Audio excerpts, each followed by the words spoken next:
하나님 나라 백성인 하백 여러분, 하백의 성경 아카데미에 오신 것을 환영합니다. 이 시간은 신약을 읽다 27강 시간입니다. 함께 나눌 주제는 메시아 시대 제2부입니다. 베드로가 가이사랴 빌립보에서 예수를 하나님의 아들 메시아로 고백한다. 적대감이 고조되는 와중에 예수님은 제자들과 북쪽 지역인 가이사랴 빌립보로 물러나십니다. 이 지역은 가이사 아우구스도를 디비 필리우스, 그러니까 신의 아들로 기념하기 위해 도시를 건설한 헤롯의 아들 빌립이 다스리는 영토였습니다.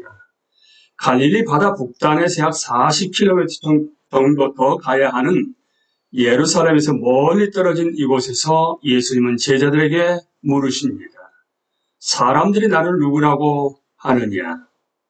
제자들은 군중들의 여러 가지 의견을 전합니다. 누구는 세례 요한이라고 하고, 누구는 엘리야라고 하며, 누구는 선지자 중 하나라고 합니다.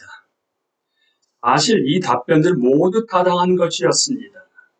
갈릴리에 분봉한 헤롯은 예수님의 이적을 듣고 세례 요한이 죽었다가 살아난 것이라고 결론을 내립니다. 예수님 말씀을 들은 또 다른 사람들은 예수님께서 약속된 엘리야로서 주님이 직접 오시기 전에 사람들을 회개하도록 하신 분이라고 믿었습니다. 다른 사람들은 예수님께서 행하신 예언의 표적들을 보고 예수님께서 예적 위대한 선지자 중 하나와 같다고 생각합니다. 하지만 이 중 어느 답변도 충분치는 않습니다. 예수님은 그러고 나서 자신을 거의 3년간 따라다닌 제자들에게 물으십니다. 그들은 예수님과 함께 생활했고 식사했으며 그 말씀을 들었고 함께 기도했습니다. 이제 예수님은 그들에게 물으십니다. 너희는 나를 누구라 하느냐? 베드로가 나서서 엄숙하게 고백합니다. 그는 그리스도시여 살아계신 하나님의 아들이시니이다. 베드로의 고백은 아버지의 은혜로운 역사에서 나온 것입니다. 그의 고백은 마태복음, 마가복음, 누가복음의 이야기에서 전환점이 됩니다. 복음서 저자들은 자신들이 예수를 어떻게 믿게 되었는지에 대해서만 전한 것이 아니라 다른 이들도 예수님의 진리로 나와 굳게 믿게 하라고 글을 쓴 것입니다. 복음서 이야기의 절정인 이 순간 예수님은 공개적으로 자신이 약속된 메시아임을 인정받으신 것입니다. 우리는 모두 잠시 멈춰서 다음 질문에 답해야만 합니다. 너희는 나를 누구라 하느냐?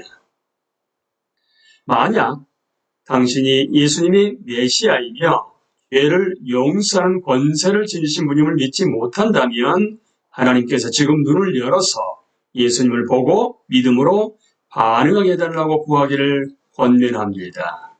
혹시 당신이 이미 예수님을 알고 있다면 당신의 삶을 예수님의 가르침 위에 굳건히 세우고 예수님을 따른다는 것의 의미를 온전히 받아들이는 것이 중요합니다.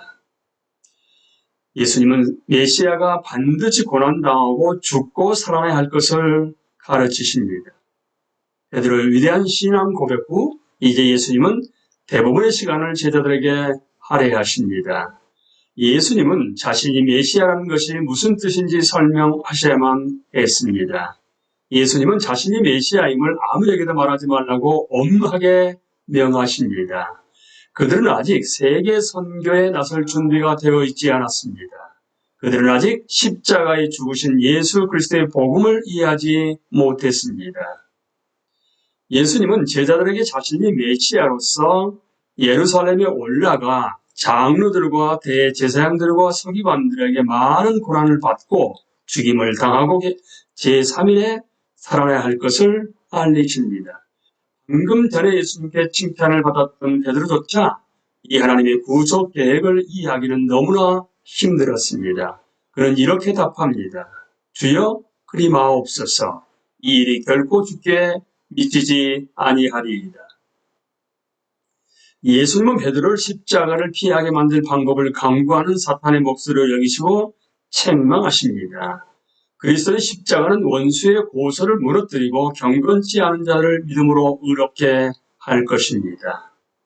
예수님은 이제 아버지께 완전히 순종하여 굳건하게 예루살렘을 향하십니다.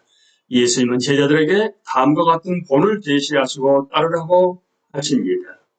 누구든지 나를 따라오려거든 자기를 부인하고 자기 십자가를 지고 나를 따를 것입니다. 누구든지 제 목숨을 구원하고자 하면 잃을 것이요 누구든지 나를 위하여 제 목숨을 잃으면 찾으리라.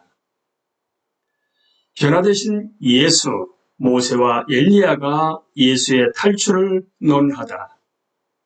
이는 내 사랑하는 아들은 내 기뻐하는 자니 너희는 그의 말을 들으라 하시는지라. 예수님은 예루살렘을 향하여 가시다가 가장 가까운 제자인 베드로, 야고보, 요한을 데리고 높은 산에 올라가십니다. 예수님은 그들 앞에서 변화하십니다. 예수님의 얼굴은 해와 같이 하나님의 영광으로 빛납니다. 예수님의 옷은 환한 빛처럼 희게 됩니다. 예수님은 세상이 시작되기 전에 자신이 누리셨던 빛나는 영광으로 나타나십니다. 그러자 모세와 엘리야가 나타나 예수님과 이야기를 나눕니다. 누가는 장차 예수님께서 예루살렘에서 별세하실 것을 이야기하셨다고 설명합니다. 여기에서 누가가 사용한 표현을 문자적으로만 보자면 예수님께서 탈출하실 것이라는 뜻입니다. 예수님은 아버지에게서부터 오신 분으로서 은혜와 능력이 충만하며 약속된 두 번째 출애굽을 인도하실 분이십니다. 제자들이 놀라서 쳐다보자 아버지는 예수의 진정한 정체를 확인해 주십니다. 이는 내 사랑하는 아들이요 내 기뻐하는 자니 너희는 그의 말을 들으라. 홍해를 갈랐던 모세와 엘리야가 예수의 탈출을 논할 때 예수님의 모습이 변했음을 상징합니다. 하나님 나라를 주의하시는 예수, 나중된 자로서 먼저 되고 먼저 된 자로서 나중되리라. 예수님은 예루살렘에 가까워지자 제자들에게 하나님 나라를 주의하십니다. 그리스도는 그들에게 세상적인 야망을 주의하라고 하시고 위대함을 어린아이와 같은 겸손함으로 다시 정의하십니다. 예수님은 제자들에게 절대적인 용서의 필요성, 최악의 죄인들에게 베푸신 하나님의 측량할 수 없는 자비를 가르치십니다. 예수님은 한 젊은 부자를 사랑하셔서 부에 대한 애착을 끊고 그리스도를 따름으로써 영생을 얻으라고 하십니다. 모든 일꾼에 대한 비유는 하나님은 아무에게도 빚진 것이 없다는 사실을 드러냅니다. 하나님의 사랑은 선하기 때문에 마지막으로 포도원에 온 자에게도 하루 일당을 주십니다. 성육신하시고 십자가를 향해 꾸준히 나아가시는 예수님의 모습은 우리로 하여금 겸손하게 나중된 자로서 먼저 되고 먼저 된 자로서 나중되리라는 말씀을 믿게 만듭니다. 우리는 이 시간에 베드로가 가이사랴 빌립보에서 예수를 하나님의 아들 메시아로 고백하다에 대해서 함께 나누었습니다.